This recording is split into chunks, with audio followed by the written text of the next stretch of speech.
नमस्कार, स्वागत है आपका एम न्यूज में। महालक्ष्मी सरस आज महाराष्ट्र में महिला सशक्तिकरण का एक सशक्त प्रतीक बनकर उभरा है। देश भर में 50 लाख से अधिक लखपति दीदियां सक्रिय रूप से जुड़ी हुई हैं, जिसके चलते यह देश के सबसे बड़े कार्यरत महिला समूहों में से एक बन गया है। ये महिलाएं न केवल उद्यमी हैं, बल्कि प्रत्यक्ष रूप से रोजगार पैदा करने वाली भी हैं, जो अपने परिवार और समाज की आर्थिक प्रगति में महत्वपूर्ण योगदान दे रही हैं। उमेद अभियान की सफलता का अंदाज इसी बात से लगाया जा सकता है कि अब तक महिलाओं को 50,000 करोड़ से अधिक का ऋण वितरित किया जा चुका है। पिछले एक साल में ही महत्वाकांक्षी महिला उद्यमियों को 10,000 करोड़ रुपए का ऋण दिया गया। राज्य में 50 लाख से अधिक लखपति दीदियां बनाई जा चुकी हैं। 2 मई 2026 से मुंबई के बांद्रा कुर्ला कॉम्प्लेक्स यानी बीकेसी में महालक्ष्मी सरस बिक्री एवं प्रदर्शनी 2026 का भव्य उद्घाटन होगा। यह कार्यक्रम महाराष्ट्र सरकार के ग्राम विकास एवं पंचायती राज विभाग द्वारा उमैद महाराष्ट्र राज्य ग्रामीण आजीविका मिशन के अंतर्गत किया जा रहा है। यह प्रदर्शनी 14 मई 2026 तक आम जनता के लिए खुली रहेगी। इस वर्ष कुल 500 स्टॉल लगाए गए हैं, जिनमें महाराष्ट्र के 230, अन्य राज्यों के 66, नवोन्मेषी महिला समूहों के 68 और महिला नेतृत्व वाले किसान उत्पादक संगठनों यानी FPOS के 34 स्टॉल शामिल हैं। इसके अलावा नाबार्ड, माविम, खादी एवं ग्रामोद्योग मंडल, बृहन मुंबई महानगर पालिका, साथ ही आदिवासी एवं कृषि विभाग जैसे विभिन्न सरकारी संस्थानों के 22 स्टॉल भी भाग ले रहे हैं। प्रदर्शनी का एक मुख्य आकर्षण वातानुकूलित फूड कोर्ट है, जिसमें 80 स्टॉल हैं। यहाँ राज्य के विभिन्न क्षेत्रों की महिलाओं द्वारा तैयार किए गए पारंपरिक और स्वादिष्ट व्यंजन उपलब्ध रहेंगे। आगंतुक हस्तकरघा वस्त्र, वारली, बंजारा कला, लकड़ी के खिलौने, उत्कृष्ट आभूषण व अन्य ग्रामीण उत्पाद भी खरीद सकते हैं। इस अवसर पर उमेद यानी MSRLM के मुख्य कार्यकारी अधिकारी CEO नीलेश सागर ने कहा कि महालक्ष्मी सरस केवल एक प्रदर्शनी नहीं, बल्कि एक सशक्त मंच है जो महिलाओं की आर्थिक स्वतंत्रता, आत्मविश्वास और नेतृत्व क्षमता को मजबूत करता है। लखपति दीदियों का नेटवर्क महाराष्ट्र की ग्रामीण अर्थव्यवस्था को एक नई दिशा दे रहा है। उन्होंने आगे कहा, हमारा उद्देश्य केवल बिक्री का मंच देना नहीं, बल्कि महिलाओं को संगठित, टिकाऊ और वैश्विक रूप से प्रतिस्पर्धी उद्यमी के रूप में भी विकसित करना है। महालक्ष्मी सरस के माध्यम से हम लोकल से ग्लोबल ग्लोबल की अवधारणा को साकार कर रहे हैं।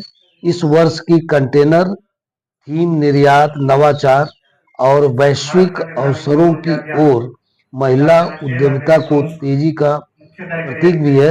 हम डिजिटल प्लेटफॉर्म, ब्रांडिंग और ई-कॉमर्स के माध्यम से महिलाओं को सशक्त बनाने के लिए प्रतिबद्ध हैं। मुख्य परिचालन अधिकारी निखिल ओसवाल ने कहा कि हर साल महालक्ष्मी सरस पहल के तहत महिला एवं स्वयं सहायता समूहों द्वारा सैकड़ों स्टॉल लगाए जाते हैं।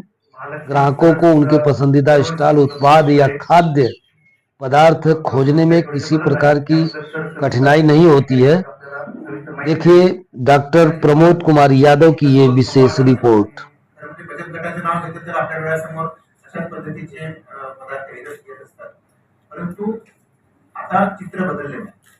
ग्रामीण भागातल्या महिला या फक्त वाळवणीचे पदार्थ न तयार करतात. वेगवेगळ्या प्रकारचे जे काही प्रोसेस फूड आहे त्याच्यामध्ये तूप असेल किंवा ज्युसेस असतील, चॉकलेट्स असतील, अशा पद्धतीचे सुद्धा चांगल्या पद्धतीचे व्यवसाय शेतीवर आधारित उद्योग सुद्धा प्रक्रिया उद्योग जे आहेत ते आपण करतो. PMFME योजना जी आहे त्या PMFME योजनेमार्फत सुद्धा खूप मोठ्या प्रमाणावर उद्योग ग्रामीण भागामध्ये महिलांचे उभे राहिलेले आहेत आणि याचं जे काही अंमलबजावणीची जी काही परिस्थिती आहे ती पाहता महाराष्ट्र हा देशातल्या अव्वल राज्य PMFME योजनेमध्ये ही जी काही उत्पादनं ग्रामीण भागातील महिलांनी तयार केलेली आहेत त्यांच्या मार्केटिंगसाठी सुद्धा आपण वेगवेगळ्या प्रकारचे प्रयत्न करत असतो. आपण वेगवेगळ्या जिल्ह्यामध्ये प्रत्येक जिल्ह्यामध्ये मिनी सरस प्रदर्शनीचं आयोजन करत असतो, जे एक 5 दिवसाचं प्रदर्शन असतं, ज्या ठिकाणी एक साधारण 100 स्टॉल्स त्या जिल्ह्यातल्या महिला बचत गटांचे असतात. आणि राज्यस्तरावर आपण या वर्षापासून 3 राज्यस्तरीय प्रदर्शने आयोजित करतो आहोत. त्यातलं पहिलं प्रदर्शन जे आहे ते नागपूरला झालेलं आहे. त्यामध्ये गेल्या वर्षी 3.5 कोटी चा त्याला आपण उमेदवारी आणून शिकलो आहोत. आजच्या या पत्रकार परिषदेचा मुख्य उद्देश हा आहे की आपल्या बांद्राकुर्ला कॉम्प्लेक्स या ठिकाणी आपण महालक्ष्मी सरस प्रदर्शनाचं आयोजन केलेलं आहे. त्याचं उद्घाटन माननीय मुख्यमंत्री महोदयांच्या शुभ हस्ते दिनांक 2 मे 2026 रोजी होत आहे. या प्रदर्शनासंदर्भातली आपल्या सर्वांना माहिती देण्यासाठी अशी आपण पत्रकार परिषद आयोजित केलेली आहे. या प्रदर्शनीविषयी माहिती देण्याआधी उमेद अभियानाविषयी थोडंसं मी आपल्या सर्वांना कल्पना देऊ इच्छितो. उमेद अभियान नेमकं काय आहे आणि स्वरूपात काम करते. उमेद अभियान म्हणजे महाराष्ट्र राज्य ग्रामीण जीवनोन्नती अभियान हे ग्रामीण भागातल्या महिलांच्या सामाजिक आणि आर्थिक सक्षमीकरणासाठी काम करते. ग्रामीण भागातील ज्या महिला आहेत त्यांचं 10-10च्या संख्येमध्ये बचत गट तयार केले जातात. एका बचत गटामध्ये साधारणतः 10 महिला असतात. आपल्याकडे ग्रामीण भागामध्ये एकूण 6,57,000 बचत गट आहेत. 65 लाखांपेक्षा अधिक महिला या माध्यमातून 5% इतका दिसत आहे. फक्त 1% कर्जाचे प्रमाण आहे ते NPA म्हणून आहे.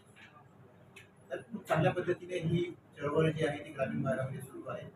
लखपती दिदी जी आहे ती याच अभियानाशी संबंधित असलेली संकल्पना आहे. माननीय प्रधानमंत्री, माननीय मुख्यमंत्री महोदय, माननीय ग्रामविकास पंचायत राज मंत्री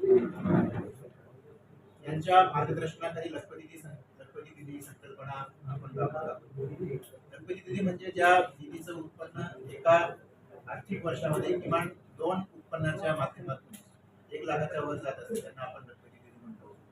आणि महाराष्ट्रामध्ये आजच्या घडीला आपल्याकडे 50 लक्ष महिला ज्या ग्रामीण भागातील आहेत मुख्य कार्यकारी अधिकारी असं त्यांचं पदनाम आहे. तर मागील काही वर्षापासून उमेद अभियानाला लीड करत आहे. सरांच्या सोबत आहे. उमेद अभियानासाठी मुख्य परिचालन अधिकारी म्हणून काम करतायत निखिल कुमार बोसवाल सर. आपल्याला कल्पना असेल आज आपल्या सर्वांना निमंत्रित करण्याचं कारण महालक्ष्मी सरस दरवर्षीच होतं बीटीसी मध्ये. मागच्या वर्षी म्हणून काही थोडेसे बदल झाले. याबद्दल सर सविस्तर दोन्ही अधिकारी वर्ग आपल्याला सविस्तर माहिती देतील. याच हेतून आपल्यासोबत संवाद झाला आणि त्या संवादातून चांगल्या पब्लिक पर्यंत लोकांपर्यंत पोहोचण्यासाठीच माध्यम म्हणून आज खरं तर आपल्या सर्वांना निमंत्रित केलेलं आहे. जास्त वेळ घेणार नाही. थेट सरांना विनंती करेल की सर आपण सर्व माध्यम प्रतिनिधींना महालक्ष्मी सरस बीटीसी मध्ये खूप वेगळ्या प्रकारे खूप वेगळ्या ढंगामध्ये अति भव्य स्वरूपात हे सर्व अशा स्वरूपाचे आयोजन आपण तिथे करतो. त्याबद्दल सर आणि सर आपल्याला माहिती देतील. सरांना विनंती करतो सर आपण जे आपलं ऑनलाईन प्लॅटफॉर्म त्याची सुद्धा आपण व्यवस्था केली आहे. व्यवस्था आहे. महाराष्ट्रातल्या कानाकोपऱ्यात आपण जी काही उत्पादनं आहेत सद्यस्थितीमध्ये 4200 उत्पादनं वेगवेगळ्या बचत गटांची या उमेदवारांवर उपलब्ध आहेत. आपण भारतात सोबतच अगदी परदेशात सुद्धा या उत्पादनांची म्हणजे आपण पोहोचवण्याचं काम करतो आहोत. सद्यस्थितीमध्ये आंब्याचा सीझन कोकणातला हापूस आंबा हा सगळ्यांनाच गोळा लागणार आहे. उमेद मार्ट मार्फत कोकणातला अस्सल हापूस आंबा आमच्या महिलांच्या फार्मर प्रोड्युसर कंपनी मार्फत उपलब्ध करून त्याची सुद्धा प्रचार आपल्या मार्फत हवी असं मी आपल्याला इंट्रोडक्टरी पार्ट जो आहे तो माझा झालेला आहे. आपल्याला त्यांनी अधिकची माहिती आपल्याला हवी असेल काही शंका असतील तर